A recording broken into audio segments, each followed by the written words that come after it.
Hello hi guys welcome to my mini new blog actually बहुत दिन blog आसनଥିଲା କିଛି problem ଥିଲା ପରେ ଆପଣଙ୍କୁ ସେୟାର କରିବି ତ ଆଜି ସକାଳ ସକାଳ ମୁଁ ବ୍ଲଗ ଷ୍ଟାର୍ଟ କରିଥିଲି ଟିକେ ଆଇସ୍କ୍ରିମ୍ ବନେଇଥିଲେ ଆମେ ଖାଇକି ଆସିଲା ପରେ ବିକା ଟିକେ ଆମେ ଆକ୍ଚୁଆଲି ମାର୍କେଟ ଆସିଥିଲେ ତାପରେ ଏଠି ଗୋଟେ କୁକୁର ଦେଖିଥିଲେ ତ ତାକୁ ମୁଁ ଟିକେ ଖାଇବାକୁ ଦେଇଥିଲି ତାପରେ ଏଠି ସାବାସ୍ ଦୀପକ ମୋତେ ଆଣିକି ପାନ ଦଉଥିଲା ଦେଖନ୍ତୁ ସାଙ୍ଗ ସେ କ'ଣ କହୁଛି। କେମିତି ଲାଗିଲା ତମକୁ ପାନ? ଭଲ ଲାଗିଲା?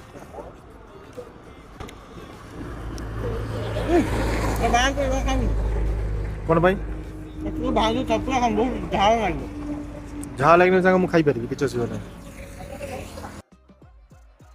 ତାପରେ ଆକ୍ଚୁଆଲି ମୁଁ ଏଠି ପାନ ଖାଉଥିଲି ଟିକେ ଷ୍ଟାଇଲ ମାରୁଥିଲି ତାପରେ ଆକ୍ଚୁଆଲି ମାନେ ଆମ ଗାଁରେ ପୂଜା ହୁଏ ପ୍ରତିବର୍ଷ ମାନେ ଶୀତଳା ମାତାଙ୍କର ତ ଆଜି ନିତ୍ୟାନି ଥିଲା ରାତିରେ ଯୋଉ ମହୋତ୍ସବ ଆଗ ଦିନ ହୁଏ ଆକ୍ଚୁଆଲି ବହୁତ ଜୋର ବର୍ଷା ହେଇଛି ଆପଣ ଜାଣିଥିବେ ଯୋଉମାନେ ଜଳେଶ୍ୱରରେ ରହୁଛନ୍ତି ଜଳେଶ୍ୱର ବାଲେଶ୍ୱର ଭିତରେ ତ ଏଠି ଟିକେ ଠାକୁରାଣୀ ଆସିଥିଲେ ମୁଁ ଟିକେ ତାଙ୍କୁ ଭିଡ଼ିଓ ସୁଟ୍ କରିଥିଲି ତାପରେ ହେଉଛି ଆମେ ଖାଇବା ପାଇଁ ପହଞ୍ଚି ଯାଇଥିଲେ ବଟ୍ ବହୁତ ଜୋର ବର୍ଷା ମାନେ ଏତେ ଜୋର ବର୍ଷା ଠିକ୍ 6ଟାରୁ 8ଟା ଭିତରେ ସେଦିନ ବହୁତ ଜୋର ବର୍ଷା ହେଇଛି ତ ମାନେ ତାପରେ ଆମକୁ ଭୋକ ବି ଲାଗିଥିଲା ଅଲରେଡ଼ି 11ଟା ବାଜିଲାଣି ତ ଆମମାନେ ସବୁ ଏଠି ଖାଇତେ ବସି ଯାଇଥିଲେ ତ ମୁଁ ଟିକେ ଏମିତି ମାନେ ମନ୍ଦିରରେ ମୁଁ ଆପଣଙ୍କୁ ପରେ ବ୍ଲଗରେ ଦେଖେଇଦେବି ଠାକୁର ହକା ତ ମୁଁ ସୁଟ୍ କରିନି ଆଜି ମୁଁ ଅଲରେଡ଼ି ଆସି ଖାଇତେ ବସି ଯାଇଥିଲି ତ